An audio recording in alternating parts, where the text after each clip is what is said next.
Bonjour à tous et bienvenue sur cette nouvelle vidéo de l'atelier. Vous l'aurez remarqué, c'est une vidéo un peu particulière. D'ailleurs, elle vient s'intercaler entre deux vidéos habituelles, puisque c'est en général une semaine sur deux. Tout simplement parce que c'est des vidéos qu'on n'a pas vraiment l'habitude de faire sur cette chaîne. On en a fait quelques-unes il y a longtemps. J'essaye d'en faire le moins possible. En fait, c'est surtout une vidéo sponsorisée, puisque Algo Laser, qui est une société chinoise qui fabrique des graveurs découpeurs laser, a eu la gentillesse de nous proposer de nous envoyer une graveuse laser pour qu'on la teste et qu'on vous la présente. J'ai difficile à dire non. Alors, des propositions comme ça de tests d'outillage, surtout des outillages chinois, on en a à l'appel, on en a plein dans la boîte de réception de mail de l'atelier. D'ailleurs, l'adresse est dans la description, si jamais vous devez nous envoyer quelque chose. En général, je refuse, je ne réponds même pas, tout simplement parce que nos expériences précédentes nous ont montré que souvent, c'est des outils qui sont pas de très bonne qualité, où ils essayent surtout de faire de la publicité de masse, etc. Et nous, le but de la chaîne, c'est pas du tout d'être des publicitaires. On fait déjà pas mal de revues de marques en faisant les histoires des marques, mais notre but c'est plutôt de parler d'histoire, parler de bois, parler du travail du bois et pas de juste faire de la promotion pour des marques qui ont envie de promouvoir leurs nouvelles visseuses, leurs nouveaux découpeurs, machin, etc. Alors pourquoi avoir choisi et accepté celle-ci? Peut-être tout simplement parce que j'avais envie d'avoir un découpeur, d'avoir un graveur laser depuis très longtemps, parce que je pense que ça peut être très utile ici dans l'atelier, autant pour moi que pour mes parents par exemple qui utilisent l'atelier. Et donc c'était la bonne occasion d'accepter une découpeuse graveuse laser pour pouvoir vous la tester et voir avec vous ce que ça donnait.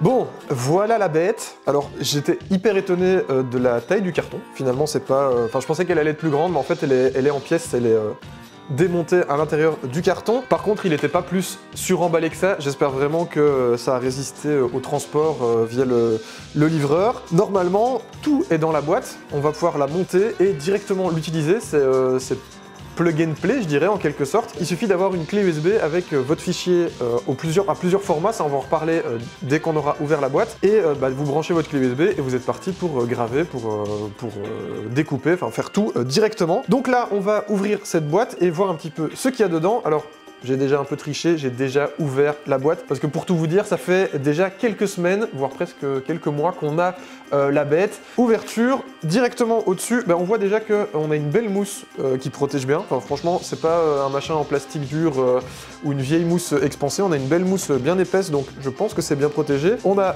évidemment le user manuel qu'on va devoir lire pour pouvoir monter la bête. On a des consumables. Alors dedans, qu'est-ce qu'on a? Je me permets de l'ouvrir directement devant vous. On a des petites plaquettes, on a une plaque d'acrylique transparente, donc de plexi transparente, des petits colsons, je suppose que ça permettra de fixer les câbles. Qu'est-ce qu'on a d'autre? On a du scratch, qui permettront aussi, je suppose, de fixer les câbles. Un petit pinceau qui, je suppose, nous permet de nettoyer les endroits où on aurait gravé. Et puis voilà, c'est tout. On a aussi une petite planche de multiplex, pas très épaisse, mais qui va nous permettre de faire les premiers tests de découpe, de gravure et de découpe, très certainement. Et là, on va rentrer dans le dur, puisqu'on va pouvoir s'attaquer à la machine en elle-même. Alors, comme je le disais, c'est quand même une belle mousse bien épaisse. Et là, on a devant nous toutes les parties du laser. Ok, alors c'est très bien fait. On a deux étages vraiment séparés. Là, comme ça a l'air bien quali parce que c'est du métal pour tout la structure autour. Tout est bien rangé dans des compartiments bien divisés. Le laser est juste là en dessous, je viens de le voir. On a toutes les pièces qui sont vraiment là. Donc, je vous propose qu'on passe au montage de cette machine. Vous allez le voir en accéléré et en rapide. Nous, on va galérer certainement pour tout monter. Il suffit de suivre le manuel d'utilisation et on se retrouve juste après, une fois qu'elle est montée, pour voir si le manuel était assez clair et assez simple à suivre. On vous dira ça juste après. Et puis après, évidemment, on passera au plus important, c'est-à-dire l'utilisation de la machine proprement dite. C'est parti.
Bon, eh bien voilà, ça y est, on a réussi à monter la machine. J'ai pas chronométré, on a mis combien de temps? On n'a pas mis beaucoup de temps, hein. On a mis 30 minutes, une petite trentaine de minutes.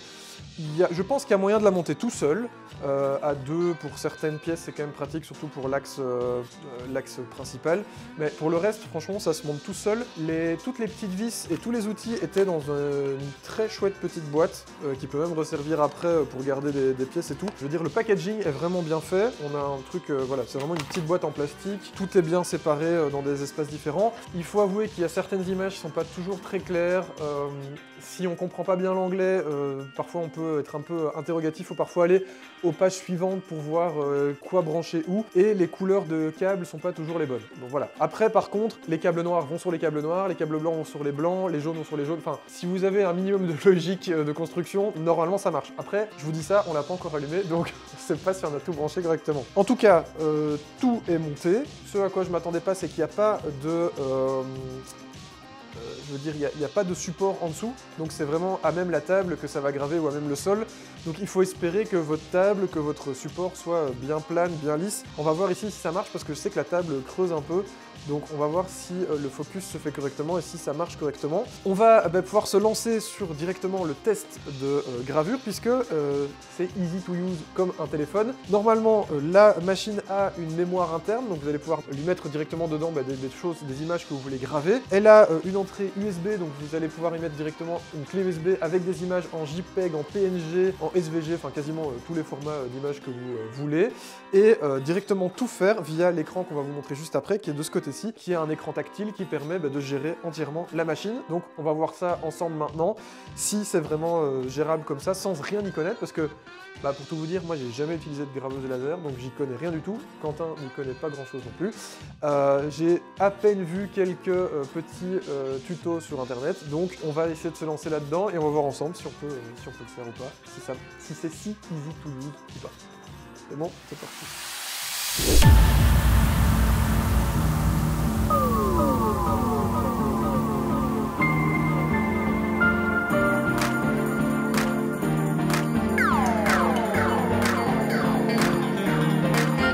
On va pouvoir se lancer directement dans l'utilisation puisque l'idée c'est que cette machine elle soit easy to use, encore une fois. L'idée c'est vraiment de pouvoir l'utiliser direct, sans rien y connaître et sans devoir faire un milliard de réglages. On a tout simplement mis sur une clé USB les images au format JPEG, PNG, on a mis un peu de tout qu'on a branché directement sur la machine. Et puis après, tout se passe directement sur l'écran.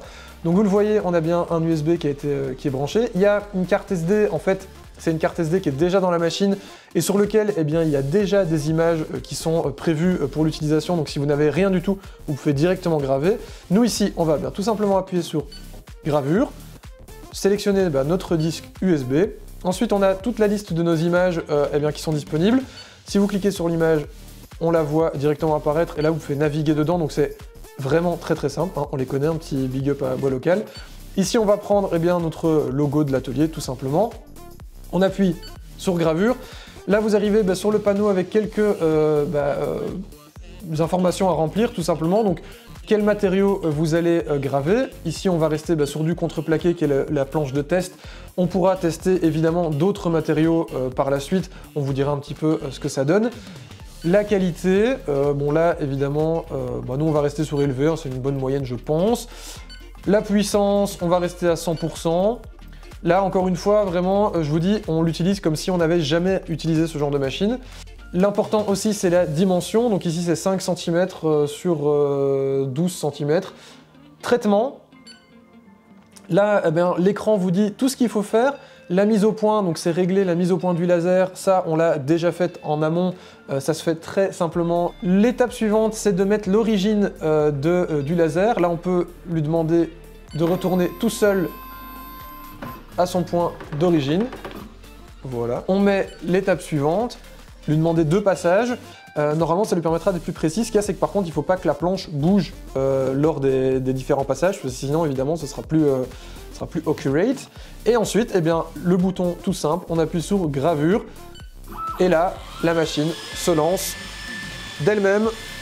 Et après, il n'y a plus qu'à attendre. Et encore une fois, sur l'écran, vous avez toutes les informations. Le fait que la machine est en fonctionnement, tout simplement. Vous avez une barre de progression vraiment comme sur n'importe quel ordinateur.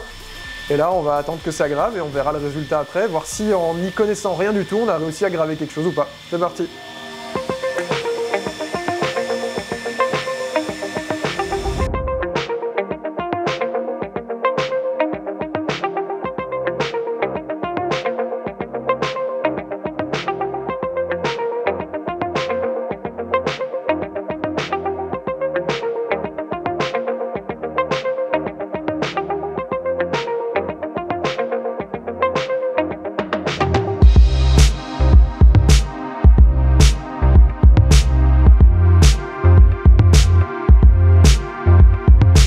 Voilà le résultat de nos, on va dire, 2 premiers tests. On en avait déjà fait un petit au départ. Ça, c'est vraiment un seul passage. Voilà, comme vous l'avez vu, on n'a rien touché au réglage du tout. On lui a juste donné le fichier image et on lui a dit, voilà, on a un passage qui nous fait le dessin. Celui-ci, il y a 2 passages. Alors, on peut voir effectivement que, évidemment, notre fichier, il a 3 couleurs, dont du foncé sur du foncé. Ici, c'est un laser, donc il va juste pouvoir donner des dégradés de gris, enfin de brûlé. Et donc, on voit que le A est un petit peu fondu dans la masse. Maintenant, encore une fois, on a touché à quasiment 0 réglage, vous l'avez vu sur l'écran. Donc, on a vraiment un petit relief qui s'est créé parce que là, on a mis 2 passages et donc ça a vraiment creusé dans le multiplex.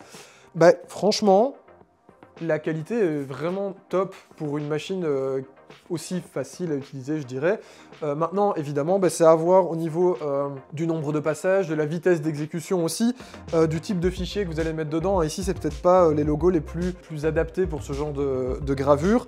On va en essayer d'autres avec d'autres matériaux. Là, on va essayer de graver sur du chêne, voir un petit peu dans un bois un peu plus dur, ce que ça peut donner. Mais sinon, là, franchement, les premières impressions sont vraiment très positives. Là, on va faire des tests, on va tester des choses, on va manger aussi parce qu'on commence à avoir faim. Et on revient juste après pour faire un petit point final sur la machine et voir si ça vaut la peine d'investir dans ce genre de truc ou pas. 1 hour later.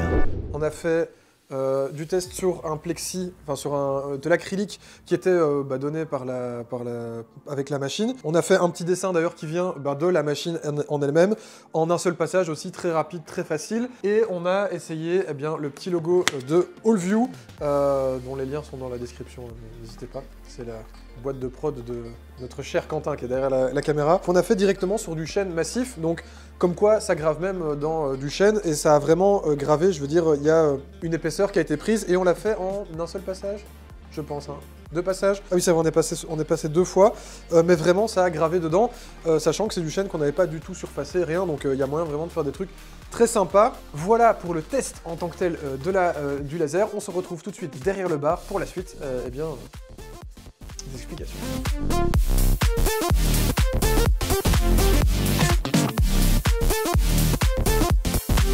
Bon, voilà, la machine elle est restée là sur la table. D'ailleurs, ça c'est peut-être un petit point, c'est que ça prend un peu de place, donc on aurait dû prévoir un lieu pour pouvoir la placer. Mais en tout cas, ce test est plutôt concluant. Alors, vous l'avez vu, on a fait vraiment des tests de base. J'ai vraiment rien chipoté à la machine. On a pris les réglages de base avec des images de base. Là, ça mérite que je la teste un peu plus, que je la pousse un peu plus dans ses derniers retranchements. Pour suivre ça, n'hésitez pas à nous suivre sur Instagram. Les liens sont dans la description. Instagram, Facebook. Je mettrai des petites stories ou des petites infos quand je testerai des nouvelles techniques. Et puis, à mon avis, on vous fera une vidéo plus intéressante, vraiment d'une création de quelque chose avec cette découpeuse laser. Je vous dis pas encore quoi. Qu'on peut dire, c'est que, en tout cas, pour un truc chinois, c'est de très bonne qualité. On n'a eu aucun problème pour le montage, en tout cas pas de problème majeur. Toute la visserie et tout était vraiment placée dans une petite boîte comme ceci, qui est hyper pratique pour garder justement les vis, les tournevis, le système pour faire la mise au point, etc. Tout est vraiment facile. Nous ici, le but, ce n'est pas du tout de faire une pub, mais vous avez un lien dans la description pour aller voir la machine et pour pouvoir vous en commander une si ça vous tente. En tout cas, je peux pas vous la contre-indiquer parce que j'en ai jamais essayé d'autres, mais vraiment très simple d'utilisation. Ça a l'air d'être de la bonne qualité après à voir dans le temps comment ça évolue et ça a l'air très résistant, très sympa.